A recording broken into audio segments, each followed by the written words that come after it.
പ്രിയപ്പെട്ട സുഹൃത്തുക്കളെ, സഹോദരി സഹോദരങ്ങളെ, പ്രത്യേകിച്ച് ചർച്ച് ഓഫ് സൗത്ത് ഇന്ത്യ മധ്യ കേരള ഡയസിന്റെ അംഗങ്ങളായ വിശ്വാസികളെ, ഏവർക്കും സ്നേഹവന്ദനം. ഇന്ന് പൊതുവായി സഭകൾ ധാർമ്മികമായും ആധ്യാത്മികമായും മതപ്പതിപ്പിച്ചുകൊണ്ടേയിരിക്കുന്നു എന്ന ദുഃഖകരമായ ഒരു അവസ്ഥയെപ്പറ്റി പലർക്കും ബോധ്യമുള്ളതാണ്. അതിനെപ്പറ്റി വളരെയധികം ഭാരം അനുഭവിക്കുന്ന വിശ്വാസികൾ കേരളത്തിൽ അവിടെയും ഇവിടെയും ഉണ്ട് എന്നത് വേണ്ടതുപോലെ വെളിപ്പെട്ട് വന്നിട്ടില്ല എങ്കിലും അതൊരു യാഥാർത്ഥ്യമാണ്. അതിൽ തന്നെ ആശ്വസിക്കാൻ വകയുണ്ട് എന്ന് ഞാൻ വിശ്വസിക്കുന്നു. അതുപോലെ ദീർഘകാലമായി ചർച്ച് ഓഫ് സൗത്ത് ഇന്ത്യ മധ്യ കേരള ഡയസിസുമായുള്ള ബന്ധത്തിൽ സഭയ്ക്ക് സ്തുത്യർഹമായ സേവനം അനുഷ്ഠിച്ച പല തസ്തികകളിൽ സേവനം അനുഷ്ഠിച്ച ഒരു മാന്യ സുഹൃത്താണ് ഇന്ന് എന്നോട് കൂടെയുള്ള. അദ്ദേഹത്തിൻ്റെ പേര് ജേക്കബ് മാത്യു എന്നാണ്. അദ്ദേഹം എനിക്ക് അയച്ചു തന്ന പല വീഡിയോ ക്ലിപ്പുകൾ കണ്ടപ്പോൾ അതിൻ്റെ ഉള്ളടക്കം ചർച്ചയ്ക്ക് വിധേയമാക്കാതിരിക്കാൻ യാതൊരു മാർഗവുമില്ല എന്നതുകൊണ്ടാണ് ഈ വിഷയം ചർച്ചയ്ക്ക് എടുക്കുന്നത്. ഇത് ചർച്ച് ഓഫ് സൗത്ത് ഇന്ത്യയുടെ മധ്യ കേരള ഡയസിസിലെ ബിഷപ്പായിരിക്കുന്ന സാബു ചെറിയാൻ മലയിൽ എന്ന മാന്യദ്ദേഹത്തെ പറ്റിയുള്ളതാണ്. അദ്ദേഹം മതിൽ ചാടി എവിടെയോ പോകേണ്ടി വന്നു. അതിനുണ്ടായ സാഹചര്യം എന്താണ്? ഇതാണ് പ്രതിപാദ്യ വിഷയം. വിഷയത്തിലേക്ക് കടക്കുന്നതിന് മുൻപ് എനിക്ക് സാബു ചെറിയാൻ മലയിൽ എന്ന് പറയുന്ന ബിഷപ്പിനോട് പറയാനുള്ളത്, ഈ വീഡിയോയുടെ ഉള്ളടക്കത്തിൽ ഏതെങ്കിലും കാര്യം വസ്തുതാപരമല്ല എന്ന് താങ്കൾക്ക് ബോധ്യമുണ്ടായെങ്കിൽ അത് ദയവായി അറിയിക്കുക. അത് പൂർണ്ണ തോതിൽ എല്ലാവർക്കും മനസ്സിലാകുന്ന തക്ക വിധത്തിൽ വേണ്ട വിശദീകരണത്തോടെ പ്രസിദ്ധീകരിക്കാനും അങ്ങനെ സത്യം നമ്മുടെ ഇടയിൽ ഉയർത്തിപ്പിടിക്കാനും ഇടയാകത്തക്കവണ്ണം താങ്കളുടെ പക്ഷത്ത് നിന്ന് സഹകരണം ഉണ്ടാകണമെന്ന് ആത്മാർത്ഥമായി ഞാൻ അഭ്യർത്ഥിക്കുകയാണ്. ഒരു ബിഷപ്പ് എന്ന നിലയിൽ സത്യത്തെ കുഴിച്ചു മൂടുവാൻ താങ്കൾക്ക് താല്പര്യമുണ്ടാകുകയില്ല എന്നാണ് എൻ്റെ പ്രതീക്ഷ. അതുകൊണ്ട് ഞാൻ ഒരു പക്ഷം മാത്രം കേട്ടു എന്ന് പറയരുത്. എൻ്റെ ഈ കാലത്തെ അനുഭവങ്ങളിൽ ഇങ്ങനെയുള്ള സംഭവങ്ങൾ വരുമ്പോൾ അച്ഛന്മാരോടോ തിരുമേനിമാരോടോ ബന്ധപ്പെട്ട് സാഹചര്യങ്ങളുടെ നിജസ്ഥിതി മനസ്സിലാക്കാൻ ശ്രമിച്ചാൽ ആരും സഹകരിക്കാറില്ല. അതുകൊണ്ട് ഞാൻ വീണ്ടും പറയുന്നു, നിങ്ങളുടെ പക്ഷത്ത് നിന്ന് എന്തെങ്കിലും പറയാനുണ്ടെങ്കിൽ അത് അറിയിച്ചാൽ അതുപോലെ ഞാൻ ജനങ്ങളുടെ സമക്ഷം എത്തിക്കുന്നതായിരിക്കും. ഇനിയും ഞാനൊരു സുഹൃത്തായ ജേക്കബ് മാത്യുവിലേക്ക് നിങ്ങളുടെ ശ്രദ്ധ തിരിക്കുകയാണ്. ജേക്കബ് മാത്യു, നമസ്കാരം. നമസ്കാരം. അപ്പോഴ് മധ്യ കേരള ഡയസസൻ ബിഷപ്പ് സാബു ചെറിയാൻ മലയിൽ മതില് ചാടി എന്ന ഒരു ന്യൂസാണ് ഇന്ന് എനിക്ക് ലഭിക്കുവാൻ ഇടയായത്. അതിന്റെ പശ്ചാത്തലം ഒന്ന് വിവരിക്കാമോ? അത് വളരെ സത്യസന്ധമായ ഒരു ഇൻഫർമേഷൻ ആണ്. അതിന് അടിസ്ഥാനമായ കാര്യം ഒരു മിനിറ്റ്, അത് എന്തുകൊണ്ടോ എൻ്റെ വോളിയം ഒന്ന് കൂട്ടി വെച്ചോട്ടാ.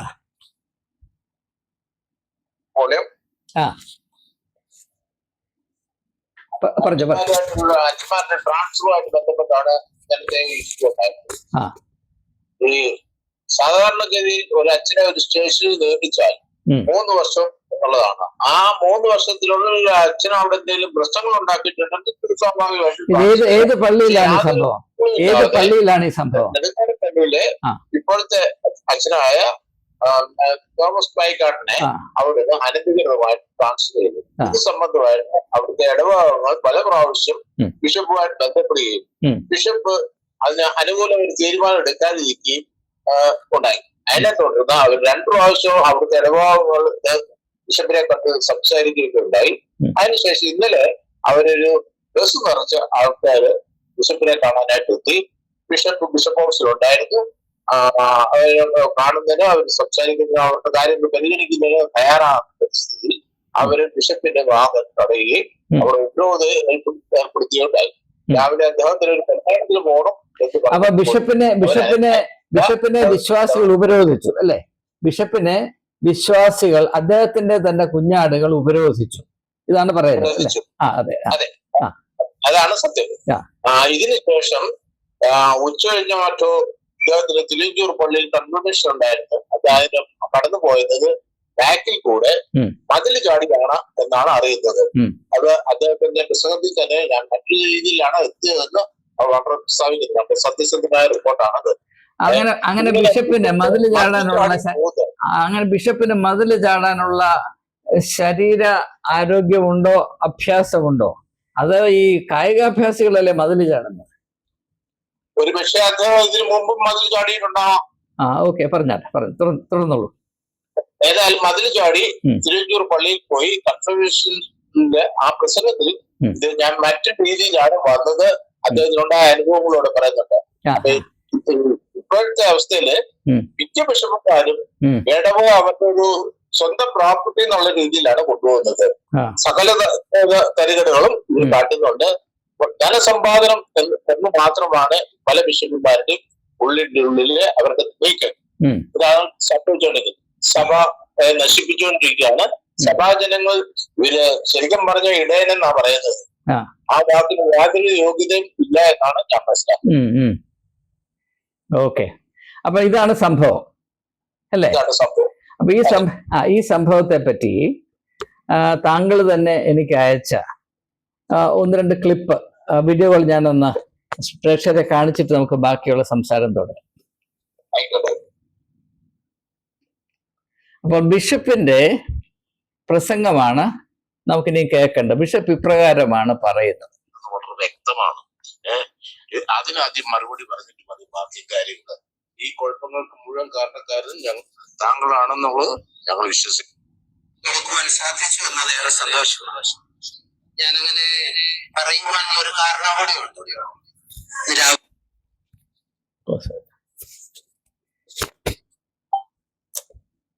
ക്ഷമിക്കണം. എടുക്കുവാൻ സാധിച്ചു എന്നത് ഏറെ സന്തോഷമാണ്. ഞാനങ്ങനെ പറയുവാനുള്ള ഒരു കാരണം കൂടി ഉണ്ട്.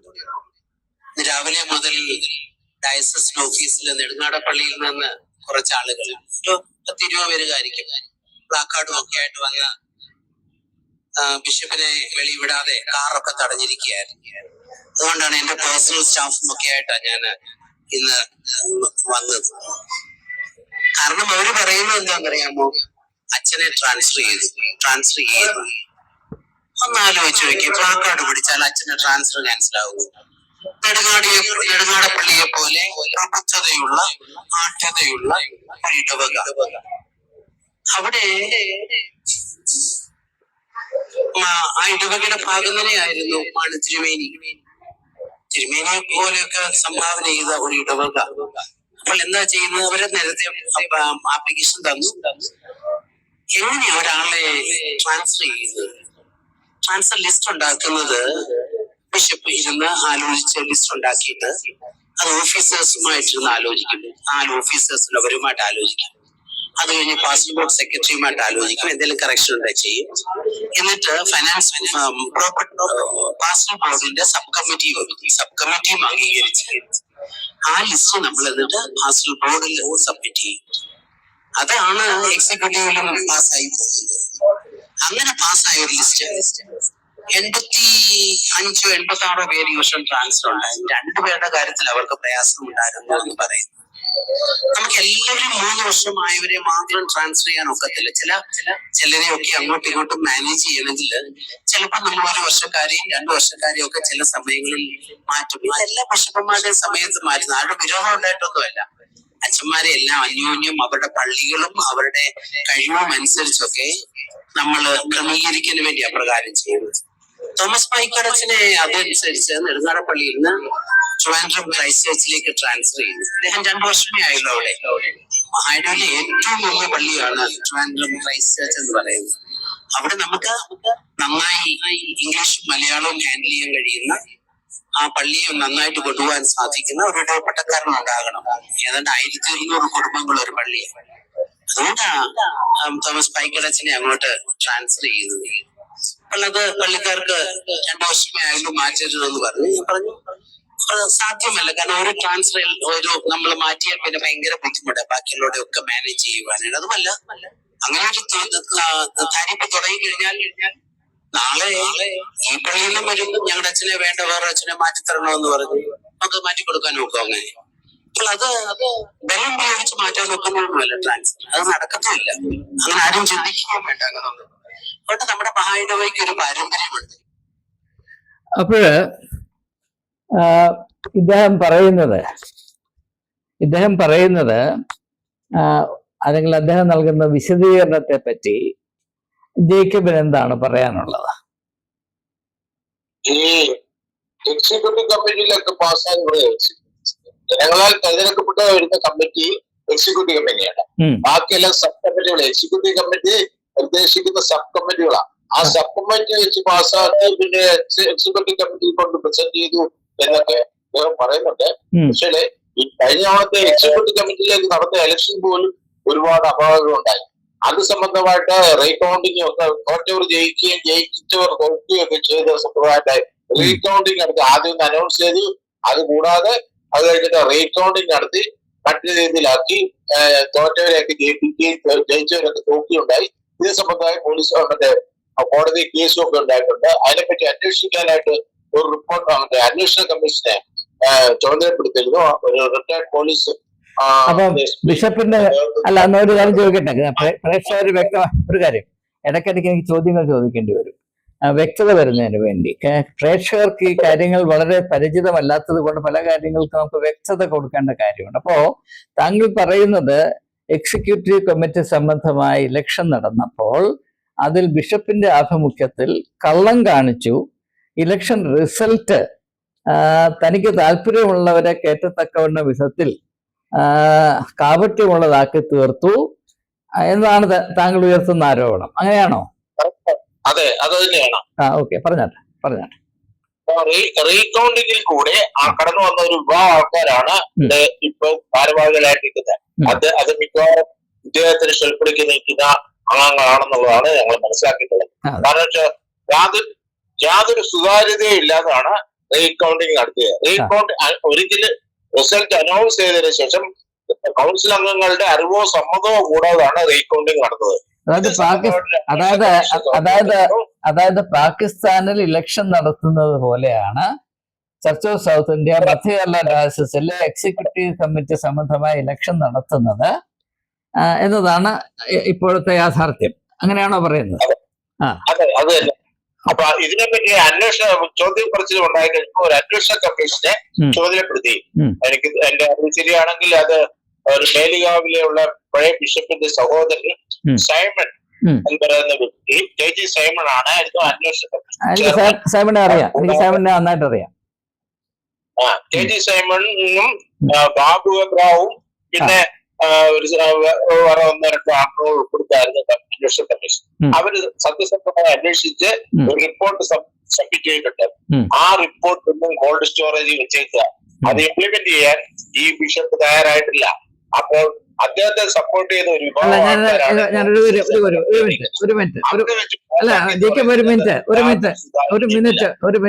ഞാൻ പറഞ്ഞില്ല, ഇടയ്ക്കിടയ്ക്ക് ചോദ്യം ചോദിക്കേണ്ടി വരും. ശ്രദ്ധിക്കണം.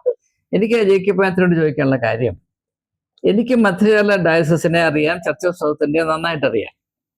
ഈ മധ്യകേരള ഡയസിസിന്റെ കഴിഞ്ഞ 50 വർഷത്തിനിടയിൽ ഏതെങ്കിലും ഒരു അന്വേഷണ കമ്മീഷൻ വെച്ചിട്ട് അത് വെളിയിൽ കൊണ്ടുവന്ന കാര്യങ്ങൾ അല്ലെങ്കിൽ നിർദ്ദേശങ്ങൾ അനുസരിച്ച് ഏതെങ്കിലും കാര്യം തിരുത്തപ്പെടുകയോ ഏതെങ്കിലും നടപടികൾ എടുത്തതായിട്ട് ആർക്കെങ്കിലും അറിയാമോ? ഇങ്ങനെ ഒരു സാഹചര്യം ഇങ്ങനെ പലവിധ ഉദാഹരണം ഞാൻ പറയാം കാര്യം പറയാം. ഒരു 20 വർഷങ്ങൾക്ക് മുൻപ് മധ്യകേരള ഡയസിസിന്റെ കണക്കിൽ നിന്ന് 8.5 കോടി രൂപ കാണാതായി. അത് സംബന്ധമായ ഒരു അന്വേഷണ കമ്മീഷൻ ഒരു ഓഡിറ്റിംഗ് നടത്തി. ആ ഓഡിറ്റ് ചെയ്ത വ്യക്തി സത്യസന്ധനായ ആൾ റിപ്പോർട്ട് സമർപ്പിച്ചപ്പോൾ അതിനോട് കോപിച്ച് അദ്ദേഹത്തിന്റെ ഭാര്യ മല്ലപ്പള്ളിയിൽ ഒരു സ്കൂളിലെ പ്രിൻസിപ്പളായിരുന്നു, അവരെ ദൂരെ ട്രാൻസ്ഫർ ചെയ്തു എന്ന് അയാൾ എന്നോട് കരഞ്ഞു പറഞ്ഞിട്ടുണ്ട്. അപ്പോൾ ഈ മധ്യകേരള ഡയസിസിന്റെ ചരിത്രത്തിൽ ഏതെങ്കിലും ഒരു കാര്യത്തിൽ സുതാര്യമായി ഒരു തിരുത്തലിന് വേണ്ടി ഒരു ബിഷപ്പും തയ്യാറായിട്ടില്ല എന്നതാണ് എന്റെ യാഥാർത്ഥ്യം. അല്ലെങ്കിൽ ആരെങ്കിലും പറയട്ടെ. പറഞ്ഞു, ബാക്കിയുള്ള കാര്യങ്ങൾ പറഞ്ഞു. ഈ സ്കൂള്, കോളേജ്, ഇതിന്റെ എല്ലാം മാനേജർമാരായിട്ടിരിക്കുന്ന ബിഷപ്പിന്റെ ശൃംഖലകളായിരിക്കും. അത് വെച്ച് ആളുകളെ ദ്രോഹിക്കുന്ന നടപടി സാധാരണഗതിയിൽ കണ്ടുവരുന്നുണ്ട്, അതെ സംഭവിക്കുന്നുണ്ട്. അതെ. പിന്നെ അധ്യാപക നിയമനം ഓരോ വാങ്ങിച്ചുകൊണ്ട് നടത്തുന്നത്, ഇതെല്ലാം ഈ സ്കൂളും കോളേജും ഒക്കെ സ്ഥാപിച്ചു വന്നേക്കുന്ന വിദേശ മിഷണറിമാർ സ്ഥാപിച്ചു വന്നേക്കുന്നതാണ്. ശരിക്കും പറഞ്ഞാൽ CSITA-യുടെ അതിലോട്ട് പോകണ്ട. നമുക്ക് ഈ ഒറ്റ സംഭവത്തിൽ മാത്രം കേന്ദ്രീകരിക്കുക. എന്തുകൊണ്ടാണ് മധ്യകേരള ഡയസിന്റെ പരിശുദ്ധ ബിഷപ്പായ സാബു ചെറിയാൻ മലലിന് മതില് ചാടേണ്ടി വന്നത് എന്നതറിയാനാണ് നമ്മുടെ ആളുകൾക്ക് താല്പര്യമെന്നാണ് ഞാൻ മനസ്സിലാക്കുന്നത്. ഈ 2-3 പ്രാവശ്യം അവർ നേരിൽ കണ്ട് സംസാരിച്ചിട്ടും നടപടി ഉണ്ടാവാതെ എപ്പോഴാണ് അവരൊരു പ്രത്യക്ഷ സമരത്തിലേക്ക് നീങ്ങിയത്. മല്ലപ്പേട് നെടുങ്ങാടപ്പള്ളി ഇടവകാംഗങ്ങൾ അതിനെ ഫേസ് ചെയ്ത് ചെയ്യാനോ അതിന്റെ അകത്ത് തീർപ്പ് കൽപ്പിക്കാനോ ഈ ബിഷപ്പ് തയ്യാറായിരുന്നില്ല. അതുകൊണ്ടാണ് ഇദ്ദേഹത്തിനെ അവർ വിരോധിച്ചതും അതിനെ തുടർന്ന് കുറെ കൂടി മതിൽ ചാടി പോകാൻ അവസ്ഥ ഉണ്ടായത്. ഇദ്ദേഹം എന്തുകൊണ്ടാണ് പോലീസിന്റെ സഹായം തേടാഞ്ഞത്? പിന്നീട് ആള് വീഴ്ചയാണ്. അപ്പൊ ഞാനൊരു എതിർവാദം പറഞ്ഞു നോക്കട്ടെ. അതായത് മതില് ചാടിയാണെങ്കിലും ഞാൻ എൻ്റെ കർത്തവ്യം നിർവഹിക്കും എന്ന ഒരു ബിഷപ്പ് തീരുമാനിച്ച് അപ്രകാരം തൻ്റെ കർത്തവ്യത്തിൽ ഒരു വിധത്തിലുള്ള കുറവും വരാതിരിക്കത്തക്കവണ്ണം ഊർജ്ജസ്വലതയോടെ ഒരു ബിഷപ്പ് പ്രവർത്തിക്കുമ്പോൾ നാം അദ്ദേഹത്തെ ഉച്ചൈസ്തരം സ്തുതിക്കുകയല്ലേ ചെയ്യേണ്ടത്? മറ്റേതെങ്കിലും ബിഷപ്പിന് മതിൽ ചാടാനൊക്കുമോ? ഇന്ന് വരെ ഒരു ബിഷപ്പ് മതിൽ ചാടിപ്പോയ ചരിത്രം കേട്ടിട്ടില്ല. ഇദ്ദേഹം രാവിലെ ഇദ്ദേഹത്തിന് വേറൊരു പ്രോഗ്രാം ഉണ്ടായിരുന്നു, ഒരു വിവാഹത്തിൽ പങ്കെടുക്കേണ്ടത്. അങ്ങനെ സമ്മതിച്ചു ആണ്. ആ വിവാഹത്തിന് പോലും ഇദ്ദേഹത്തിന് പോകാൻ പറ്റിയില്ല. അപ്പോഴാണ് അദ്ദേഹത്തിന് ബുധോദയം ഉണ്ടായത്. ഇങ്ങനൊരു ഓപ്പർച്യൂണിറ്റി മതിൽ ചാടി പോകണമെന്ന് തോന്നി. അങ്ങനെ ആളുകൾ മുമ്പിൽ നിൽക്കുമ്പോൾ ബാക്കിൽ കൂടെ പ്രച്ഛന്നവേഷനായി അദ്ദേഹം കടന്നുപോയി എന്നാണ്, മതിൽ ചാടി കടന്നുപോയി എന്നുള്ളതാണ്. ഇതിലൊരു തിരുത്തൽ എനിക്ക് വരുത്താനുള്ളത്. എനിക്ക് ആ സ്ഥലം അറിയാം, ബിഷപ്പിന്റെ അരമനയും ആ കോമ്പൗണ്ടും ഒക്കെ അറിയാം. അപ്പൊ മതില് ചാടേണ്ട ആവശ്യമില്ല. കാരണം ബിഷപ്പന്മാർ അവരുടെ കയ്യിലിരിപ്പ് ഇങ്ങനെ ആയതുകൊണ്ട് ആവശ്യം വരുമ്പോൾ ജനങ്ങളിൽ നിന്ന് രക്ഷപ്പെട്ട് തടി തപ്പാനായി പുറകിൽ ഒരു നല്ല വാതിൽ, അത് അത്ര പരസ്യമല്ലെങ്കിലും രഹസ്യമായി സൂക്ഷിച്ചിട്ടുണ്ട്. അതുകൊണ്ട് മതില് ചാടേണ്ട ആവശ്യം ഇദ്ദേഹത്തിന് ഉണ്ടായില്ല. രഹസ്യമായ വാതിലിൽ കൂടെ പുറത്തോട്ട് പോയി എന്ന് പറയുന്നതായിരിക്കും വസ്തുതാപരമെന്നാണ് എനിക്ക് തോന്നുന്നത്. എനിക്കറിയില്ല. അല്ല, മതിൽ ചാടിയേ ഞാൻ പോകത്തുള്ളൂ എന്ന് ഈ മാന്യ ദേഹം പറഞ്ഞ അപ്രകാരം ചാടിയോ എന്നത് എനിക്കറിയില്ല. ഏതായാലും മുമ്പിൽ കൂടെ അല്ല പോയെ, സത്യസന്ധനായ ഒരാൾക്ക് എപ്പോഴും ഫ്രണ്ടിൽ കൂടെ കടന്നു പോവാം. ഈ ബാക്ക് ഡോർ ഉണ്ടെങ്കിൽ തന്നെ ബാക്ക് ഡോറിൽ കൂടെ കടന്നു പോകുന്നത് ഒരു ശരിയായ നടപടിയല്ല. മതിൽ ചാടി എന്നുള്ളതാണ് അവരുടെ വീഡിയോയിലൊക്കെ പറഞ്ഞിട്ടുള്ളത്. അല്ല, അങ്ങനെ ചെയ്യുമെന്ന് യേശു പറഞ്ഞിട്ടുണ്ടല്ലോ. യോഹന്നാന്റെ സുവിശേഷം 10-ാം അധ്യായത്തിൽ യേശു പറയുന്നു, കൂലിവേലക്കാർ വാതിലിൽ കൂടെ അല്ല, അവർ പുറകെ ഉള്ള മതിലിൽ കൂടെ കയറി വരികയും അവർ ആടുകളെ ചിതറിച്ച് കളയുകയും ചെയ്യും എന്ന് പറയുന്നുണ്ട്, ഇല്ലേ? കള്ളനെ പോലെ കടന്നു വരുന്നു. അത് തന്നെ, അപ്രകാരം തന്നെ. അപ്പൊ അതുകൊണ്ട് ഈ പുറംവാതിലിൽ കൂടെ വരിക, പുറംവാതിലിൽ കൂടെ പോവുക, മതില് ചാടുക, മതിലിൽ കൂടെ കയറുക, അകത്ത് കിടക്കുക, ഞൊഴഞ്ഞു കയറുക, ഇതൊക്കെ സഭയുടെ ചരിത്രത്തിൽ എക്കാലത്തും നടന്നുകൊണ്ടിരിക്കുന്ന അഭ്യാസങ്ങളാണ്. ഇത് മനസ്സിലാക്കാത്ത സാധാരണ ജനം 5.5 മീറ്റർ തുണി ശരീരത്തിലുള്ളത് കൊണ്ട് അവൻ പരിശുദ്ധനാണെന്ന് വിശ്വസിക്കുകയും അപ്രകാരമുള്ള മൊണ്ണത്തരത്തിൽ അള്ളിപ്പിടിച്ചുകൊണ്ട് ഇങ്ങനെയുള്ളവർ വലിയ കച്ചവടം നടത്തുകയും ചെയ്യുന്നത് നമ്മുടെ മധ്യത്തിൽ തുടങ്ങിയിട്ട് കുറെ നാളായി. അതിന്റെ ഒരു കുറച്ചുകൂടെ സാമർഥ്യത്തോടെ പ്രവർത്തിക്കുന്ന ഒരു മാന്യനാണ് അതുകൊണ്ടായിരിക്കാം എനിക്കറിയാം ഇദ്ദേഹം മതില് ചാടേണ്ട ആവശ്യമുണ്ട്. ഇത് നല്ല കൃഷിക്കാരനല്ലേ, ഡ്രാഗൺ ഫ്രൂട്ട് കൃഷി ചെയ്യുന്ന ആളല്ലേ. അതിനെപ്പറ്റി ഒരുപാട് അലിഗേഷൻസ് ഉണ്ട്. അതിനു വേണ്ടിയിട്ട് വളരെയധികം പൈസ അവിടെ ചെലവാക്കി അത് മുഴുവൻ പോയി എന്നാണ് അറിയുന്നത്. കൃഷി വല്ലതും നടന്നോ? 25 ലക്ഷം രൂപ ഡയസസിന്റെ അക്കൗണ്ടിൽ നിന്ന് ഡ്രാഗൺ ഫ്രൂട്ട് കൃഷിക്ക് എടുത്തു. അങ്ങനെ കൃഷി വല്ലതും നടന്നായിട്ട് അറിയാമോ? കുറച്ചേരം കൃഷി നടന്നിട്ടുണ്ട്, പക്ഷെ അത് ഭയങ്കര പരാജയമായിരുന്നു എന്നുള്ളതാണ് ഞാൻ മനസ്സിലാക്കുന്നത്. ഇദ്ദേഹം കൃഷി വിദഗ്ധനാണോ? കൃഷി ചെയ്യാനല്ലല്ലോ സഭ ചുമതലപ്പെടുത്തിയേക്കുന്നത്. ഓക്കെ. ഏതായാലും ഇദ്ദേഹം സ്വന്തം കർത്തവ്യം നിർവഹിച്ചു. ഈ പറയുന്ന നെടുങ്ങാടപ്പള്ളിയിൽ ഞാൻ പോയി പ്രസംഗിച്ചിട്ടുണ്ട്. നല്ലൊരു വലിയ പള്ളിയാണ്, എനിക്ക് നല്ല അറിവുണ്ട്, നല്ലൊരു കോൺട്രിബ്യൂഷൻ. എനിക്കറിയാം. അപ്പൊ ഏതായാലും ഇങ്ങനെ ഞാനിനിയും ജേക്കബുമായിട്ടുള്ള ഈ ഒരു കോൺവെർസേഷൻ നിർത്താൻ പോവുകയാണ്. അതിനുശേഷം ഇത് സംബന്ധമായ 12 കാര്യങ്ങൾ എൻ്റെതായിട്ട് ജനങ്ങളെ അറിയിച്ചുകൊണ്ട് ഈ വീഡിയോ ഞാൻ ഉപസംഹരിക്കാൻ പോവുകയാണ്. ഏതായാലും ഈ പ്രശ്നം എന്റെ ശ്രദ്ധയിൽപ്പെടുത്തിയതിന് ജേക്കബ് മാത്യുവിനോടുള്ള എൻ്റെ നന്ദി രേഖപ്പെടുത്തുന്നു. ഇപ്രകാരം സഭാ ജീവിതത്തിൽ ജാഗരൂകരായിരിക്കാൻ നമുക്ക് ഏവർക്കും കടമയുണ്ട് എന്ന് യേശു പറഞ്ഞിട്ടുണ്ട്. നിങ്ങൾ ഉണർന്നിരുന്ന് പ്രാർത്ഥിപ്പിനെന്ന് പറഞ്ഞ അർത്ഥം, നിങ്ങൾ പ്രാർത്ഥിക്കുമ്പോൾ തന്നെ നിങ്ങൾ ഏത് അവസ്ഥയിലായിരിക്കുന്നു എന്ന് തിരിച്ചറിയുവീൻ. അതിനോട് കണ്ണടച്ചുകൊണ്ട് നിങ്ങൾക്ക് ആത്മാവിലും സത്യത്തിലും ആരാധിപ്പാനോ പ്രാർത്ഥിപ്പാനോ കഴിയുകയില്ല എന്നാണ് യേശു നമ്മെ പഠിപ്പിച്ചത്. അപ്രകാരം ജനം ജാഗരൂകരായാൽ കാട്ടുകള്ളന്മാർ നമ്മെ ഭരിക്കാതിരിക്കത്തക്കവണ്ണം ഉള്ള ഒരവസ്ഥ ഉണ്ടാകും എന്ന ശുഭാപ്തി വിശ്വാസക്കാരനാണ് ഞാൻ. അതുകൊണ്ടാണ് ഇങ്ങനെയുള്ള കാര്യങ്ങൾ കൈകാര്യം ചെയ്യുവാൻ ഞാൻ മുതിരുന്നത്. വളരെ ദുഃഖത്തോടും ഹൃദയഭാരത്തോടും കൂടെയാണ് ഇങ്ങനെയുള്ള കാര്യങ്ങൾ ഞാൻ പരാമർശിക്കുന്നത്. ഇങ്ങനെ സംഭവിക്കാതിരുന്നുവെങ്കിൽ കൊള്ളായിരുന്നു. ജനങ്ങളോട് ചേർന്ന് നിന്നുകൊണ്ട് അവരുടെ ക്ഷേമത്തിനു വേണ്ടി പ്രവർത്തിക്കുന്ന പുരോഹിതന്മാരും മെത്രാന്മാരും ഉണ്ടാകുന്ന കാലം കർത്താവെ ത്വരിതപ്പെടുത്തണമേ എന്ന് പ്രാർത്ഥിക്കുന്നു. ഏതായാലും തൽക്കാലം ഞാൻ ജേക്കബ് മാത്യുവിനോട് വിട പറയുകയാണ്. ബാക്കി 1-2 കാര്യങ്ങൾ ഞാൻ പ്രേക്ഷകരോട് സംസാരിച്ചു കൊള്ളട്ടെ. അപ്പോൾ ഇനിയും എനിക്ക് പ്രേക്ഷകരോടായിട്ട് പറയാനുള്ളത്, ഇപ്പോൾ നമ്മുടെ സാബു ചെറിയാൻ മലയിൽ പറയുന്നത് എല്ലാവരെയും ഒന്നും 3 വർഷമൊന്നും വെച്ചുകൊണ്ടിരിക്കാൻ സാധ്യമല്ല. ചില സാഹചര്യങ്ങൾ അങ്ങോട്ടും ഇങ്ങോട്ടും 2 വർഷം കഴിഞ്ഞ് 1 വർഷം കഴിഞ്ഞ് മാറ്റേണ്ടി വരും. ആയിരിക്കാം, ഇല്ലെന്ന് ഞാൻ പറയുന്നില്ല. പക്ഷേ നാം വസിക്കുന്നത് ചരിത്രാതീത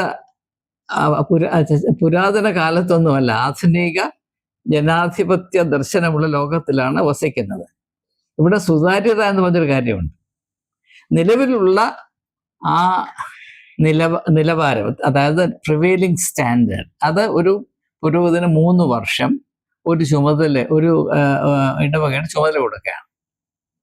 അത് 3-ൽ നിന്ന് 2ആയിട്ടോ 1ആയിട്ടോ വെട്ടിക്കുറയ്ക്കാൻ ശ്രമിക്കുമ്പോൾ അതിനുള്ള കാരണം എന്താണ് എന്നാരെങ്കിലും ചോദിച്ചാൽ, പ്രത്യേകിച്ച് ആ തീരുമാനം കൊണ്ട് ബുദ്ധിമുട്ട് അനുഭവിക്കുന്ന ഒരു സഭയിലെ ആളുകൾ ചോദിച്ചാൽ അതിന് ന്യായം പറയാൻ, അതിൻ്റെ യുക്തി അവരെ പറഞ്ഞ് മനസ്സിലാക്കാനുള്ള കടമ ഒരു ബിഷപ്പിനുണ്ട്. ഇല്ലെന്ന് ഇദ്ദേഹം പറഞ്ഞാൽ അദ്ദേഹത്തിന് മുഴു ഭ്രാന്താണ് എന്നേ പറയാൻ സാധ്യമാകുകയുള്ളൂ. സ്വച്ഛാധിപതിയായിട്ട് വാഴാം എന്ന് പറഞ്ഞാൽ അത് നടക്കത്തില്ല. അതിനെ ചെറുക്കേണ്ടത് തന്നെയാണ്. എനിക്ക് താല്പര്യമുള്ളത് കൊണ്ട് ഞാൻ മാറ്റും എന്ന് പറഞ്ഞാൽ അതങ്ങ് വീട്ടിൽ പോയി പറഞ്ഞാൽ മതി, അതിവിടെ വേണ്ട എന്ന് ജനം പറയണം. അങ്ങനെ പറയുന്നതാണ് നല്ലത്. ഏതെങ്കിലും വിധത്തിൽ നിലവിലുള്ള താരിഫിൽ നിന്ന്, സ്റ്റാൻഡേർഡിൽ നിന്ന് വ്യത്യസ്തമായ ഒരു നടപടിയെടുത്താൽ അതിന് ഉപോത്ബലകമായ പരിഗണന എന്ത് എന്നറിയുവാൻ ജനങ്ങൾക്ക് 100% അവകാശമുണ്ട്. ആ അവകാശത്തെ മാനിക്കാത്തവൻ ബിഷപ്പല്ല, മിളോപ്പുമല്ല. അവൻ ഈ ജനാധിപത്യ സംസ്കാരത്തിൻ്റെയും യുഗത്തിൻ്റെയും ശാപമാണ് എന്ന് പറയാതിരിക്കാൻ യാതൊരു നിവൃത്തിയുമില്ല. അപ്പൊ അതുകൊണ്ട് പിന്നെ അദ്ദേഹം പറയുന്നത് ക്രൈസ്റ്റ് ചർച്ച് പാളയം മധ്യകേരള മഹായിടവകയുടെ ഏറ്റവും വലിയ സഭയാണ്. എൻ്റെ പ്രിയപ്പെട്ട സഹോദരി സഹോദരങ്ങളെ, ക്രൈസ്റ്റ് ചർച്ച് പാളയം എങ്ങനെയാണ് മധ്യകേരള ഡയസിന്റെ ഭാഗമായത്? നമുക്കറിയാം, ഡയസിസ് ജിയോഗ്രാഫിക്കൽ ഡിവിഷൻ വെച്ചാണ് ഉണ്ടാക്കുന്നത്. അങ്ങനെ വെച്ച് നോക്കുമ്പോൾ Christ church Palayam church of South India South Kerala ഡയസിന്റെ ഭാഗമാകേണ്ടതാണ്. പിന്നെ എന്തുകൊണ്ടാണ് ഈ തിരുവനന്തപുരത്ത് കിടക്കുന്ന ഈ സഭ അങ്ങ് കോട്ടയത്തിന് കീഴിൽ കിടക്കുന്നതെന്ന് ചോദിച്ചാൽ, ഇവിടെയുള്ള ആളുകൾക്ക്, അതായത് മധ്യ തിരുവിതാംകൂറിൽ ഇവിടെ വന്ന് കുടിയേറി പാർത്ത ആളുകൾ, ജോലിക്കും അങ്ങനെ വന്ന ആളുകൾക്ക് ഇവിടെ തിരുവനന്തപുരത്തുള്ള ക്രിസ്ത്യാനികൾ താണജാതിയിൽപ്പെട്ടവരാണെന്നും അവരോട് സഹകരിച്ചാൽ തൊലി നാറുമെന്നുമുള്ള ഒരേ ഒരു പരിഗണനയിലാണ്, വെറും പുങ്കത്തരം കൊണ്ട് മാത്രമാണ് ഈ ക്രൈസ്റ്റ് ചർച്ച് പാളയം മധ്യകേരള ഡയസിന്റെ കീഴിൽ ഇപ്പോഴും നിൽക്കുന്നത്. ഇത് ദയവായി മനസ്സിലാക്കുക. ഇതിനകത്ത് ക്രിസ്തീയമായ യാതൊരു പരിഗണനയെന്ന് ഇല്ല എന്ന് മാത്രമല്ല, യേശു എന്തെല്ലാം പറഞ്ഞു അതിനെ 100% അപമാനിക്കുന്ന വിധത്തിലുള്ള പരിഗണനയിലാണ് ഇങ്ങനെയുള്ള കാര്യങ്ങൾ സൃഷ്ടിച്ചു വെച്ചിരിക്കുന്നത്. അപ്പൊ ഇവിടുത്തെ കാര്യങ്ങൾ നന്നാക്കാൻ അങ്ങ് പായിക്കാട്ടച്ഛനെ ഇങ്ങോട്ട് വിടുകയും ഇവിടെയുള്ള അച്ഛനെ അങ്ങോട്ട് വിടുകയും ചെയ്യാന്ന് പറഞ്ഞാൽ, ഇപ്പോഴിവിടെ ഇരിക്കുന്ന അച്ഛൻ ഒരു മൊണ്ണയാണ്, അയാളെ കൊണ്ടൊന്നും നടക്കത്തില്ല. ഇവിടെ എന്തെങ്കിലും കാര്യം നടക്കണമെങ്കിൽ തോമസ് പായിക്കാട് അച്ഛനെ ഇങ്ങോട്ട് കൊണ്ടുവരണം എന്നാണ് ഈ തിരുമനസ് പറയുന്നത്. നിങ്ങളത് ആലോചിച്ച് നോക്കണം. അങ്ങനെ തന്നെയാണോ എന്ന് ഇവിടെ ഇരിക്കുന്ന അച്ഛനെന്ന് പറയട്ടെ. ഇവിടെ ഇരിക്കുന്ന ഇതിനകത്തെ കാര്യം പറഞ്ഞാൽ, ഇവിടെ ഇരിക്കുന്ന നാനാൻ അച്ഛനും ഈ പറയുന്ന പായിക്കാട് അച്ഛനും അടുത്ത ബിഷപ്പ് സെലക്ഷനിലെ സ്ഥാനാർത്ഥികളാണ്. അപ്പോൾ ഈ ഡയസിസൻ പൊളിറ്റിക്സ് ഇതിൽ പ്രവർത്തിക്കുന്നുണ്ട്. അത് പൊളിച്ചു പറയാൻ ബഹുമാനപ്പെട്ട തിരുമനസിന് ധൈര്യമില്ല എന്നതുകൊണ്ടാണ് ഇങ്ങനെ വളച്ചൊടിച്ച് അദ്ദേഹം സംസാരിക്കുന്നത്. ഏതായാലും ഇത് തികച്ചും ദൗർഭാഗ്യകരമാണ്. ഞാൻ വേറൊരു സംഭവം കൂടെ പറഞ്ഞ് ഇത് അവസാനിപ്പിക്കാൻ പറയുകയാണ്. കേരളത്തിലെ മറ്റൊരു സഭയിൽ ഇതുപോലെ ബിഷപ്പ് ഇലക്ഷൻ നടക്കുമ്പോൾ അതിൻ്റെ പാനലിൽ 4 പേരുണ്ടായിരുന്നു. അതിലൊരാളെ തിരഞ്ഞെടുക്കണം. അപ്പം അങ്ങനെ തിരഞ്ഞെടുക്കുമ്പോൾ ഇവർക്ക് ഫിസിക്കൽ ഫിറ്റ്നസ് മെഡിക്കൽ ടെസ്റ്റ് ഉണ്ട്. അപ്പോൾ ആ ടെസ്റ്റ് നടന്നുകൊണ്ടിരുന്നത് ക്രിസ്ത്യൻ മെഡിക്കൽ കോളേജ് വെല്ലൂരാണ്. ഈ സംഭവം ക്രിസ്ത്യൻ മെഡിക്കൽ കോളേജ് വെല്ലൂരിൻ്റെ ഡയറക്ടറാണ് എന്നോട് പറഞ്ഞത്. ഏത് ഡയറക്ടറാണെന്ന് ഞങ്ങളോട് പറയുന്നത്. അപ്പൊ ഈ 4 പേരെ മെഡിക്കൽ എക്സാമിനേഷന് വേണ്ടി ക്രിസ്ത്യൻ മെഡിക്കൽ കോളേജിലോട്ട് ഈ സഭയുടെ മൂത്ത തിരുമേനി അയച്ചു. എന്നിട്ട് ഫോൺ വിളിച്ചു പറഞ്ഞു, ഈ 4 പേരിൽ ഒരുത്തൻ ഇച്ചിരി പെശകാണ്, അവൻ തിരുമേനിയാണെന്ന് എനിക്ക് സഹിക്കത്തില്ല, അതുകൊണ്ട് അവനെ മെഡിക്കൽ ഗ്രൗണ്ടിൽ അൺഫിറ്റാക്കി തരണം എന്ന് പറഞ്ഞു. അപ്പം ഡയറക്ടർ തിരുമേനിയേക്കാൾ സത്യസന്ധനായതുകൊണ്ട് പറഞ്ഞു, തിരുമേനി ആ പരിപാടി ഞങ്ങളെ കൊണ്ടൊക്കില്ല എന്ന് പറഞ്ഞപ്പോൾ ഈ 4 പേരെയും അവിടുന്ന് പിൻവലിച്ച് വേറെ എവിടെയോ കൊണ്ടുപോയി തിരുമേനിക്ക് ആവശ്യ വിധത്തിൽ സർട്ടിഫിക്കറ്റ് ഉണ്ടാക്കി കൊടുക്കുന്ന ആശുപത്രി കൊണ്ടുപോയി കാര്യം സാധിച്ചെടുത്തു. ഇങ്ങനെയൊക്കെയാണ് ബിഷപ്പ് സെലക്ഷൻ നടക്കുന്നത്. എന്നിട്ട് പറയും പരിശുദ്ധാത്മാവിന്റെ അഭിഷേകം കൊണ്ടാണ് ഇവർ ഈ കലാപരിപാടി നടന്നതൊക്കെ പറയും. നാക്ക് അനക്കിയാൽ കള്ളമേ പറയൂ. ദയവായി നിങ്ങൾ മനസ്സിലാക്കണം. സങ്കടമാണ്. സാധാരണ ആളുകൾ ഇവരെക്കാളൊക്കെ 100 ഇരട്ടി മേന്മയുള്ളവരാണ്, ആത്മാർത്ഥതയുള്ളവരാണ്, മനുഷ്യത്വമുള്ളവരാണ്. കസേര കണ്ടാൽ, പണം കണ്ടാൽ 4 കാലും പറിച്ച് ചാടുന്ന ഈ അല്പന്മാരെ, ശുംഭന്മാരെ പരിശുദ്ധന്മാരെ എന്ന് പറഞ്ഞ് ചുമക്കുന്ന ആളുകളുടെ ഗതികേട് ദയവായി മനസ്സിലാക്കണം. ഇങ്ങനെയൊക്കെ സംഭവിക്കുന്നതിന് പ്രധാനപ്പെട്ട കാരണം ക്രിസ്ത്യാനികൾ നട്ടലില്ലാത്ത ഭീരുക്കളാണ് എന്നതുകൊണ്ടാണ്. സത്യം വ്യക്തമായി തിരിച്ചറിഞ്ഞിട്ട് അത് ചവിട്ടി നിന്നുകൊണ്ട് വിരല് ചൂണ്ടി ഒരു ചോദ്യം ചോദിക്കാൻ ഈ നാട്ടിൽ ക്രിസ്ത്യാനി ഇല്ലാതെ പോയി.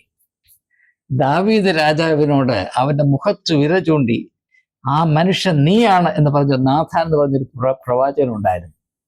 അങ്ങനെ രാജാവിന്റെ മനസാക്ഷിയെ നാഥാൻ എന്ന് പറഞ്ഞ പ്രവാചകൻ വെല്ലുവിളിച്ചത് കൊണ്ടാണ് മനോഹരമായ 51-ാം സങ്കീർത്തനം ഉണ്ടായത്. ദയവായി മനസ്സിലാക്കുക. നമ്മുടെ ഇടയിൽ അങ്ങനെ ആരുമില്ല. അതുകൊണ്ട് ഇങ്ങനെയുള്ള ഈ കാട്ടുകള്ളന്മാരെ പറഞ്ഞിട്ട് കാര്യമില്ല. ഈ കാട്ടുകള്ളന്മാരെക്കാൾ ഈ അധപ്പതിനകത്ത് ഉത്തരം പറയേണ്ടത് നട്ടലില്ലാത്ത ഭീരുക്കളായ ക്രിസ്ത്യാനികളാണ്. അവർക്ക് അടിമത്വവും അപമാനവും മാത്രം വിധിച്ചിരിക്കുന്നു. അവരത് 100 മേനി 60 മേനി കൊയ്തുകൊണ്ടിരിക്കുന്നു എന്നല്ലാതെ ഞാൻ എന്ത് പറയാനാണ്. ഏവർക്കും നമസ്കാരം.